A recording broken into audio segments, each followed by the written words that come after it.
അറബി കോളേജ് പഠിച്ച മാത്രം പോരാ, അത് സ്വഭാവത്തിൽ ഉണ്ടാവണം. അതുകൊണ്ടാ അള്ളാഹുവിന്റെ പ്രവാചകൻ സല്ലല്ലാഹു അലൈഹി വസല്ലമന്റെ കാലഘട്ടത്തിൽ അവര് ദീനിനായിരുന്നു ഏറ്റവും പ്രാധാന്യം കൊടുത്ത്. കാരണം ദീന് കുടുംബത്തിലുണ്ടെങ്കിൽ അങ്ങേയറ്റം സമാധാനവും സന്തോഷവും കിട്ടും, ഏറ്റവും സംതൃപ്തിയോടെ ജീവിക്കാനും പറ്റും. ചിലപ്പോഴൊക്കെ കുടുംബത്തിന്റെ വിഷയങ്ങൾ ഇങ്ങനെ ചർച്ച ഉണ്ടാവുമ്പോ കോഴിക്കോട് ഖുതുബ പറയുന്ന പള്ളിയിൽ ഒരു മധ്യസ്ഥൊക്കെ വെക്കാറുണ്ട്. ആ മധ്യസ്ഥൊക്കെ വെക്കുന്നതിന്റെ സമയത്ത് രണ്ടു കൂട്ടരും ഒരു കൂട്ടരെ പുറത്തു നിർത്തി പെണ്ണിന്റെ കൂട്ടരോട് ഇങ്ങനെ സംസാരിക്കുമ്പോൾ വാപ്പാരോട് നമ്മൾ ചോദിക്കലുണ്ട്, ചിലപ്പോ ഇവിടെയുള്ള ആളുകളും ചോദിക്കലുണ്ടാകും മധ്യസ്ഥത്തിന്റെ സമയത്തൊക്കെ, പിയാപ്പിളക്ക് എങ്ങനെ ദീനുണ്ടോ, ദീനുള്ള കൂട്ടരാണോ പിയാപ്പിളന്റെ ആൾക്കാര്? ചില വാപ്പാര് ഒരു പുച്ചച്ചിരി ചിരിച്ചിട്ട് പറയും, എന്ത് ദീന്, ഓൽക്കെന്ത് ദീന്?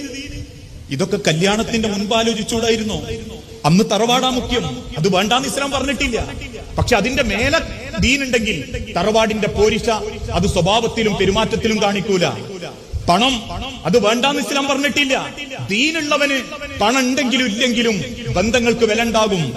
അതുകൊണ്ടാ മഹാനായ റസൂലുള്ളാഹി സല്ലല്ലാഹു അലൈഹി വസല്ലമന്റെ മകള് പ്രിയപ്പെട്ട ഫാത്തിമ ബീവി, നമ്മളൊക്കെ പറയുന്ന കരളിന്റെ കഷണം ഫാത്തിമ റളിയല്ലാഹു തആല അൻഹാക്ക് കല്യാണപ്രായമായി. ആലോചനകൾ പലതും റസൂലുള്ളാഹിന്റെ അരികിലെത്തി. പല ആളുകളുമായിട്ടുള്ള കല്യാണാലോചനകൾ മുറുകാനും തുടങ്ങി. ഫാത്തിമ ബീവിയുടെ സൗന്ദര്യവും ആ കുലീനതയും കണ്ട് ചോദിക്കുന്ന മഹർ കൊടുക്കാൻ അന്യദേശത്തുള്ള പണക്കാരായ പലരും മദീനയിൽ പ്രവാചകൻ സല്ലല്ലാഹു അലൈഹി വസല്ലമന്റെ വീട്ടിൽ വരാൻ തുടങ്ങി.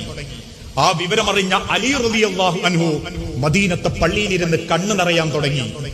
കണ്ണു നിറഞ്ഞിരിക്കുന്ന അലി റളിയല്ലാഹു അൻഹുവിന്റെ അരികിൽ ചെന്ന് അബൂബക്കർ സിദ്ദീഖ് റളിയല്ലാഹു അൻഹു ചോദിച്ചു, അലി എന്തേ സങ്കടം? അലി റളിയല്ലാഹു അൻഹു തിരിച്ചു പറഞ്ഞു, അബൂബക്കർ, ഫാത്തിമ ബീവിക്ക് ആലോചനകൾ വരുന്നുണ്ട്, അതിനെന്താ അലി താങ്കൾക്ക്? പ്രവാചകന്റെ ആ പ്രിയപ്പെട്ട സ്വഹാബി തിരിച്ചു പറഞ്ഞു, അബൂബക്കർ, ഫാത്തിമയെ എനിക്ക് വിവാഹം കഴിച്ചാൽ കൊള്ളാമെന്നുണ്ട്. ഉടനെ അബൂബക്കർ റളിയല്ലാഹു അൻഹു തിരിച്ചു ചോദിച്ചു, അലി എന്തുകൊണ്ടാ താങ്കൾ ഫാത്തിമയെ മോഹിക്കുന്നത്?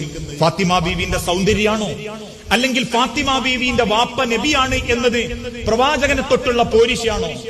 അലി ഇബ്നു അബീ ത്വാലിബ് റളിയല്ലാഹു അൻഹു തിരിച്ചു പറഞ്ഞു, അല്ല അബൂബക്കർ, ഫാത്തിമ ബീവിയെ പോലെ പടച്ചോനെ പേടിയുള്ള ഒരു പെണ്ണിന്റെ കൂടെണ്ടെങ്കിൽ ഞാൻ പടച്ച റബ്ബിന്റെ സ്വർഗം ഏറ്റവും വേഗം നേടിയെടുക്കും. അബൂബക്കർ, ഫാത്തിമ ബീവിയെ പോലെയുള്ള ഒരു ദീനുള്ള പെണ്ണിന്റെ കൂടെണ്ടെങ്കിൽ എനിക്ക് അല്ലാഹുവിന്റെ സ്വർഗത്തിൽ ഒരിക്കലും വൈകി കയറേണ്ടി വരൂല, ഞാൻ വേഗം സ്വർഗത്തിലെത്തും.